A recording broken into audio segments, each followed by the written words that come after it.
তে জাঙ্কুকের রুমের সামনে এসে আস্তে করে বলল, স্যার ভেতরে আসতে পারি? জাঙ্কুক তখন তের দিকে রাগী দৃষ্টিতে তাকিয়ে বলল, কলেজে আসছো কিন্তু ক্লাস করো নাই কেন তুমি? জাঙ্কুকের কথার কোনো উত্তর দিতে পারলো না তে, মাথা নিচু করে দাঁড়িয়ে রইল। জাঙ্কুক তখন বলল, তুমি কি কানে শুনতে পাও না বা কানে কম শোনো? কোনো সমস্যা আছে তোমার কানে? না স্যার। তাহলে আমার কথার উত্তর দিচ্ছ না কেন? আজ ক্লাসে আসো নাই কেন? আজই তোমার বাবার কাছে আমি বিচার দিব। স্যার প্লিজ স্যার, আমার আসলে শরীর ভালো লাগছিল না, তাই ক্লাস করি নাই। তাই নাকি? তাহলে ওই ছেলের সাথে কথা বলার সময় তোমার শরীরটা বেশ ভালো হয়ে গিয়েছিল, তাই না? তে তখন বলল, স্যার আপনি আমার সাথে এভাবে করে কথা কেন বলছেন?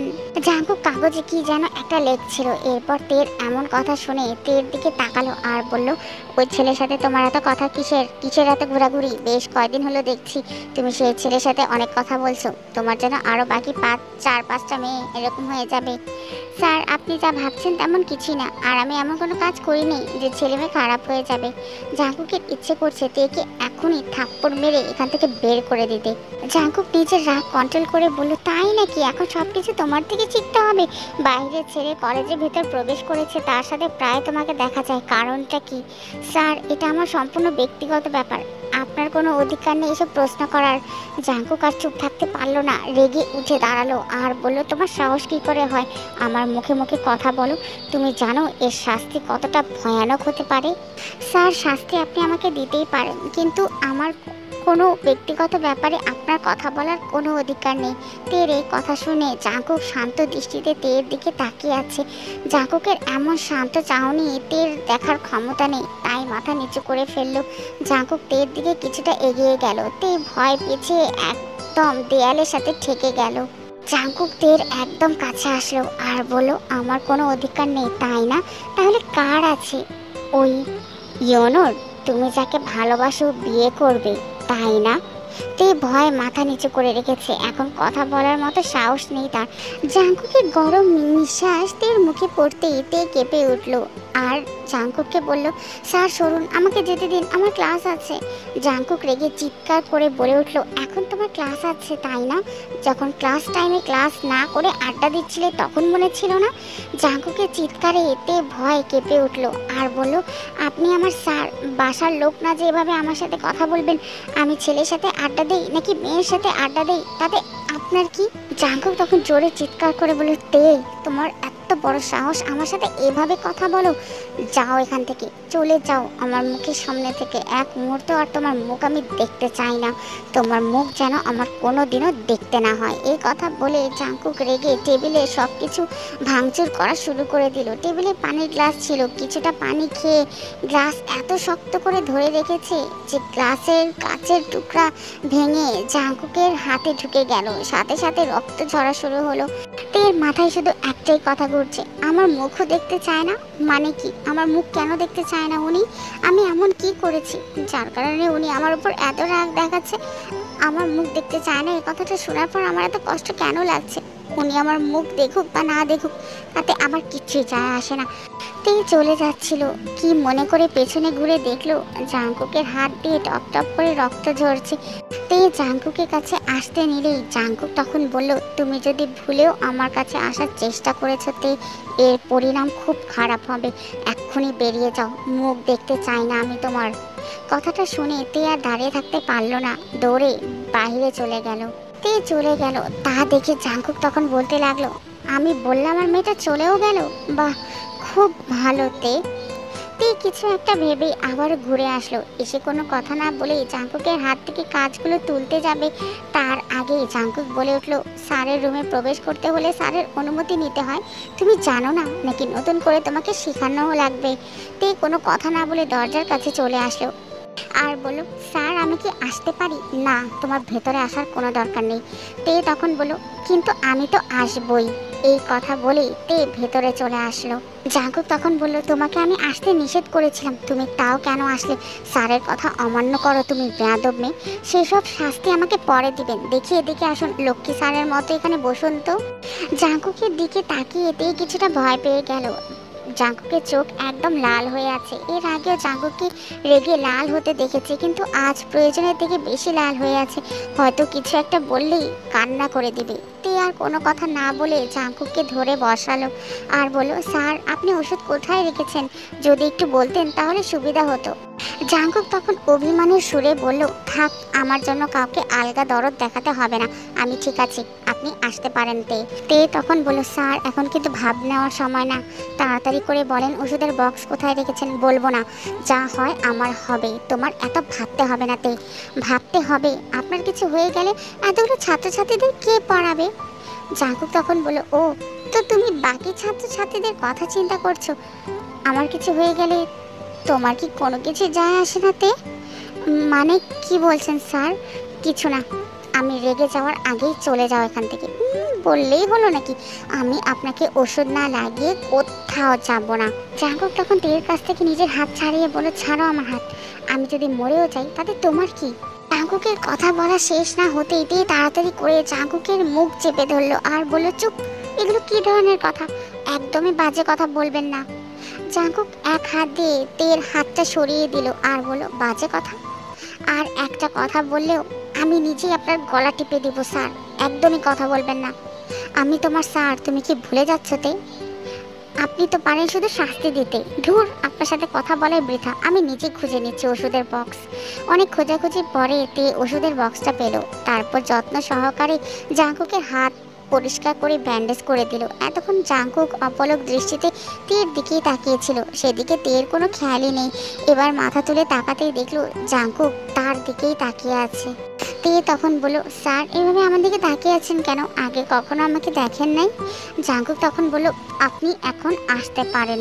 তে তখন মনে মনে ভাবতে লাগলো, কি মানুষ রে বাবা, এতক্ষণ ধরে উপকার করে দিলাম, ধন্যবাদ জানাবে তা না, উল্টা অপমান করে তাড়িয়ে দিল। জাঙ্কুক তখন বলল, মিস তে, আমি আপনাকে বলেছিলাম এসে ইচ্ছে করে আমার উপকার করতে। আপনি তো বড় খারাপ মানুষ, আর কোনোদিন আপনার উপকার করতে আসবো না। এখন আবার ঢং করে আপনি করে বলছেন আমাকে, তাই না? থাকেন আপনি, আর কোনোদিন আপনার সামনে আসবো না, চললাম আমি। জাঙ্কুক তখন বলল, এই তে শোনো, তোমার সাথে একটা কথা। আমি আপনার কোনো কথা শুনবো না, গেলাম আমি। ঠিক আছে, যাও যাও, ওই ইয়োনোর কাছেই যাও। হ্যাঁ হ্যাঁ, আমি ইয়োনোর কাছেই যাব, তাতে আপনার কি? এই কথা বলে তে সেখান থেকে দৌড়ে পালালো। এদিকে কলেজ শেষ করে ক্লান্ত শরীরে বাসায় ফিরল তে। টেবিল থেকে এক গ্লাস পানি ঢেলে খেতে শুরু করলো। তখনই জিমিন তার কাছে আসলো আর বলল, আসছে মহারানী। কোনো কথাই তো মহারানীকে বলা যায় না, বাবা মায়ের আদরের মেয়ে, কিছু বললেই বাবা মায়ের গায়ে ফোসকা পড়ে যায়। জিমিনের কথা শুনে জিন তখন বলল, মেয়েটা বাসায় আসতে না আসতেই তোর বকবক শুরু হয়ে গেল জিমিন। জিমিন তখন বলল, তোমার গায়ে ফোসকা পড়ে যায় তাই না? ওকে কিছু বললে? ওকে তো কিছু বলতেই দাও না, যত সব। এই কথা বলে জিমিন বাসা থেকে রাগ করে বেরিয়ে গেল। জিমিন রাগে গজগজ করতে করতে রাস্তা দিয়ে হেঁটে যাচ্ছে, কোথায় যাচ্ছে সে নিজেও জানে না। তাই ভাবলো একটু ফুচকা খেলে মন্দ হয় না। ফুচকা এমনিতেও জিমিনের বেশ ফেভারিট, খেলে মনটা ভালো হয়ে যায়। যে ভাবা সেই কাজ। জিমিন ফুচকার দোকানের দিকে দৌড় দিল। হঠাৎ করে ঝড়ের গতিতে একটা গাড়ি এসে জিমিনকে ফেলে দিল। জিমিন তখন তাড়াতাড়ি করে উঠে মেজাজটা খারাপ করে বলল, এই ছাগলের বাচ্চা, চোখ কি হাতে নিয়ে গাড়ি চালাস নাকি গাড়ি সহ পুরো রাস্তা তোর বাপের? জিমিনের বকবকানি শুনে গাড়ি থেকে বেরিয়ে এলো একজন সুদর্শন যুবক। দেখতে বেশ লম্বা, ফর্সা শরীরে কালো রঙের শার্টটা বেশ মানিয়েছে। যে কেউ প্রেমে পড়তে বাধ্য এই লুক দেখলে। এক কথায় দেখতে মাশাআল্লাহ। ছেলেটা তখন বলল, হাউ ডেয়ার ইউ, তোমার সাহস কি করে হয় আমাকে এসব বলার? তুমি জানো আমি কি? চাইলেই আমি তোমার কি করতে পারি? জিমিন তখন বলল, ও তুই আবার কে রে? তুই হলি চমলক্ষ, একে তো অন্যায় করেছিস, আবার বড় বড় কথা বলছিস। রাস্তা সরকারের, তোর বাপের না। এখন থেকে চোখ কপালে তুলে না রেখে গাড়ি চালাবি, ওকে? এই কথা বলেই জিমিন চলে যেতে লাগলো। সাথে সাথে ছেলেটা জিমিনের হাত ধরে ফেললো আর তাকে টেনে একদম নিজের কাছে দাঁড় করালো আর বলল, হেই, তুমি জানো আমি কে? তুই কচু, তুই ঘোড়ার ডিম, ছাড় আমাকে, তোর সাহস কি করে হয় আমাকে ছোঁয়ার? এটা তখন রেগে বলল, আজ পর্যন্ত মিন ইয়ঙ্গি সুগার সাথে কেউ গলা তুলে তো দূর, জোরে কথাও পর্যন্ত বলে নাই, আর তুমি কিনা বাচ্চা মেয়ে হয়ে আমার সামনে তুই তুকারি করে যাচ্ছ, যা ইচ্ছে তাই বলছো। এবার দেখো আমি তোমার কি হাল করি। সুগা এবার জিমিনের দিকে এগোতে যাবে, তার আগেই জিমিন সুগার গালে থাপ্পড় বসিয়ে দিল আর বলল, বেয়াদব লোক, একে তো অন্যায় করেছেন, তারপরে আমাকে না বলে আমার অনুমতি ছাড়াই আমাকে টাচ করছেন, আবার উল্টাপাল্টা কথা বলছেন। আপনাকে তো আজ আমি চিবিয়ে খেয়ে ফেলবো। সুগা গালে হাত দিয়ে বলল, হায় কি তেজ তোমার, তুমি যদি জানতে আমি কে, এমন দুঃসাহস কখনো দেখাতে না। যাই হোক, তোমার সাহস আছে বলতে হবে। বেশ ভালো লাগছে তোমাকে, চাইলে তুমি আমার এক রাতের সঙ্গী হতে পারো। জিমিন তখন রাগে সুগাকে হাজারটা বকা দিচ্ছে। সুগা তখন বলল, চুপ, একদম চুপ, আমাকে যা বলার বলবে, বাবা মাকে তুলে একদম কোনো কথা বলবে না। তুমি জানো আমার এক রাতের সঙ্গী হবার জন্য কত মেয়ে পাগল, আর সেখানে আমি তোমাকে নিজে থেকেই অফার করছি। জিমিন তখন রেগে বলে, চুপ বেয়াদব, আপনি যে কত বড় একটা বেয়াদব তা আপনার কথা শুনে বোঝা যাচ্ছে।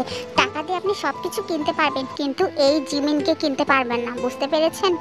ও জিমিন, নাইস নেম, প্রচুর ভাল লেগেছে তোমার এই নামটা। আই লাভ ইউ জিমিন, আমি তোমাকে বিয়ে করতে চাই, একদিনের জন্য না, সারা জীবনের জন্য চাই। তুমি কি আমার বউ হবে? জিমিন তখন রেগে বলল, লুচ্চা বেটা, মেরে একদম দাঁতগুলো ভেঙে ফেলবো, মুখের সামনে থেকে যান বলছি। ইস, এভাবে বলো না, বুকের বাম পাশে গিয়ে লাগে জিমিন। উফ, যত সব।